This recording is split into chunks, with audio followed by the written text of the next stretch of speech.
Hello, hello မဲမင်္ဂလာပါအခုတော့ကျမတို့ Valencia မြို့ကိုရောက်နေပါပြီဒေသစံတော်ချိန်9နာရီပေါ့နော်7မိနစ်ရှိပါပြီဒီမြို့ကတကယ်ပေါ့နော်ကမ္ဘာအမွေနှစ်တွေပေါ့နော်heritage များတဲ့မြို့တွေဖြစ်ပါတယ်အခုပြပါမယ်ဒီ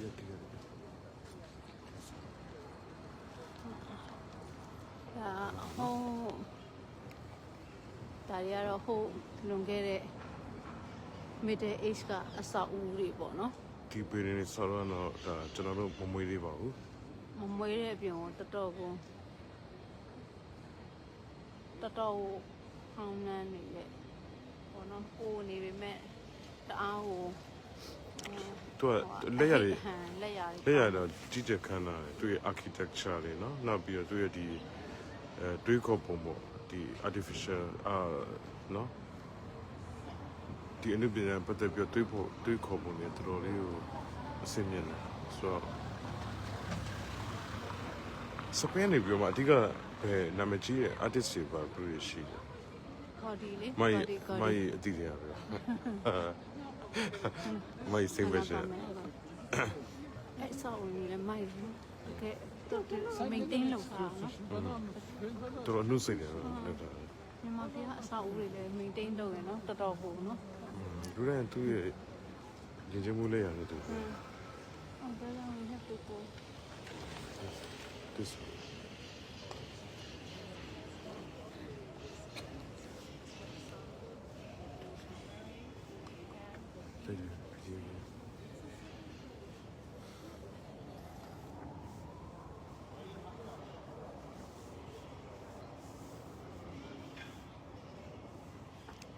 Sister, just say something.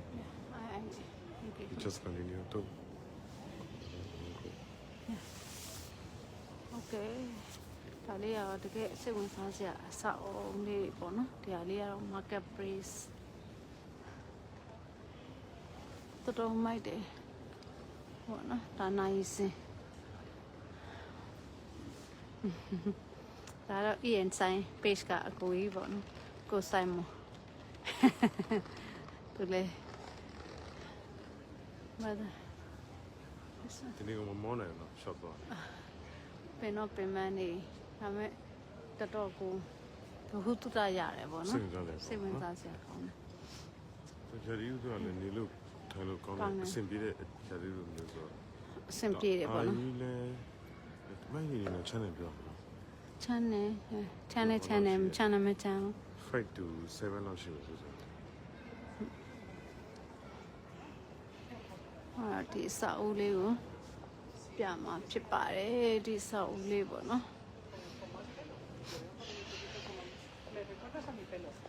โอเคပါဒါတော့ခဏလေးပေါ့နော်လက်ကတော်တော်အေးတဲ့အတွက်ကြောင့်မို့လက်ကိုခဏလေးနဲ့ပဲကျန်လာလိုက်ပါတော့မယ်ပြီးတော့မှဆက်ပြီးဖွင့်ပါမယ်โอเคတန်ပြမာလားဟုတ်ကဲ့အားလုံးပဲရှုစားကြပါဒါတော့တကယ်ဟိုပါဘောနော်ရှေးဟောင်းမျိုးတော်လေးပေါ့နော် Valencia ဒါရှေးဟောင်းပေတွေနေနားလေးရတာရှေးဟောင်းအုံးပင်တွေပေါ့ဗျာဒါနေတန်ပေါင်းဘယ်လောက်ရှိမလဲတော့ Middle Age လို့ပြောတာ Middle Age တော့တော်တော်ကြာပြီပေါ့14th century လောက်ကအဆောက်အဦတွေပေါ့နော်ဒီမှာရလိုက်တော့မလား Okay No? Okay. Let's stop here. Okay. Okay, see you guys again.